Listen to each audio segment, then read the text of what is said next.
Halo semuanya, saya Niskala dari channel Bumi Filsafat. Kamu saat ini sedang mendengar podcast yang akan membahas berbagai tema seputar filsafat. Podcast ini akan tayang setiap minggunya. Semoga lah ya. Kamu juga bisa mendownload buku dan transkrip podcast ini di link di deskripsi. Dicek ya. Oke, kalau gitu selamat mendengar.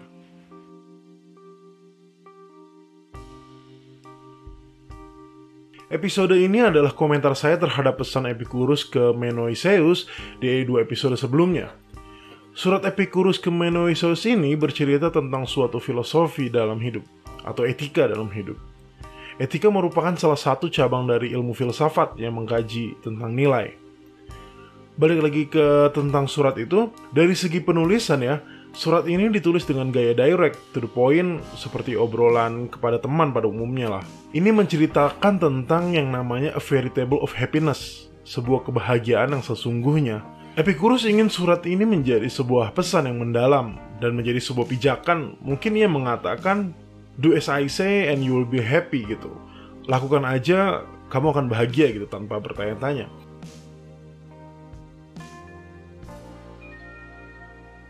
Epicurus dalam suratnya terlihat memformulasikan filosofi etikanya sebagai sebuah kehidupan yang asketik dari kebajikan dan kenikmatan. Dalam arti di sini kehidupan yang asketik itu semacam karakteristik kehidupan yang lebih mementingkan self-disiplin, self-denial untuk peningkatan spiritualitas kita gitu. Kenikmatan bagi Epicurus adalah kebaikan yang tertinggi, dan kebahagiaan itu merupakan usaha memaksimalkan kenikmatan. Namun baginya kenikmatan itu ada dua bagi Epicurus, yaitu dynamic pleasure, sebuah kenikmatan yang dinamis, dan static pleasure, sebuah kenikmatan yang statis atau tetap. Nah, yang static pleasure ini merupakan yang direkomendasikan oleh Epicurus. Kenikmatan baginya suatu keadaan static equilibrium. Bisa kita maknai sebagai keseimbangan yang statis atau tetap.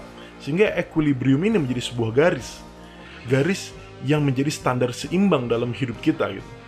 Nah, jadi status equilibrium ini merupakan antara tarik-menarik dari pemenuhan hasrat kita, dan setelah kita memenuhi hasrat itu, lahirlah sebuah hasrat yang baru.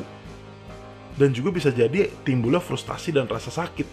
Jadi memang Epicurus ini menginginkan kita untuk dalam memenuhi hasrat hanyalah sebatas sampai 0 saja, dalam artian seimbang gitu.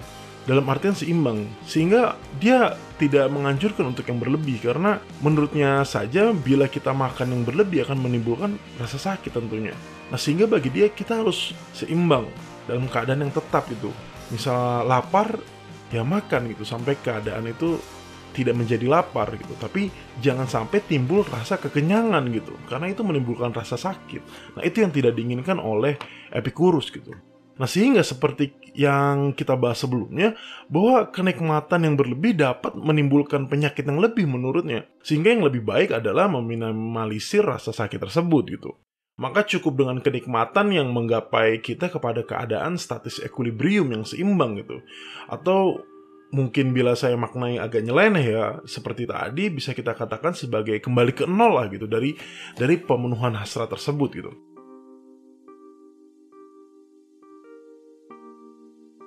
Yang dicita-citakan oleh Epicurus ialah keadaan yang disebut ataraksia, yaitu state of freedom from distress and anxiety gitu. Keadaan yang bebas dari stres dan rasa cemas, dan juga kita tambahkan sebagai rasa takut gitu.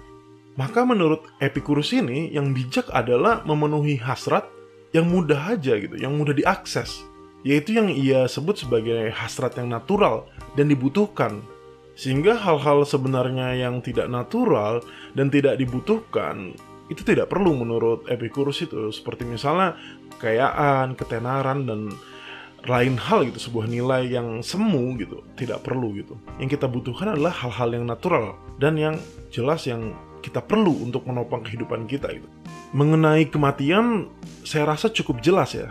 Menurut Epicurus itu tidak perlu ditakutkan, apalagi ia penganut sebuah filsafat atom gitu, dalam arti bahwa kita ini berdasarkan materi gitu. Sehingga bila kita mati ya kita musnah gitu. Nah, penekanannya adalah karena manusia saat hidup merasakan sensasi yaitu sebuah rasa nikmat dan rasa sakit. Nah, ketika mati kita sudah tidak merasakannya lagi gitu, sehingga tidak ada lagi rasa sakit tersebut gitu, sehingga mati dan hidup itu tidak pernah muncul bersamaan. Lalu mengapa harus ditakutkan?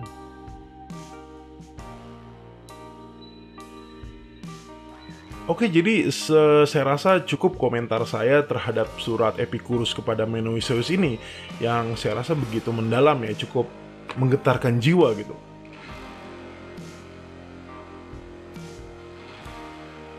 Semoga pesan dari Epicurus ini dapat menjadi sebuah pengetahuan baru bagi kita dan bisa direfleksikan ke dalam hidup kita saat ini. Semoga bermanfaat podcast kali ini. Saya Niskala dari channel Bumi Filsafat. Terima kasih.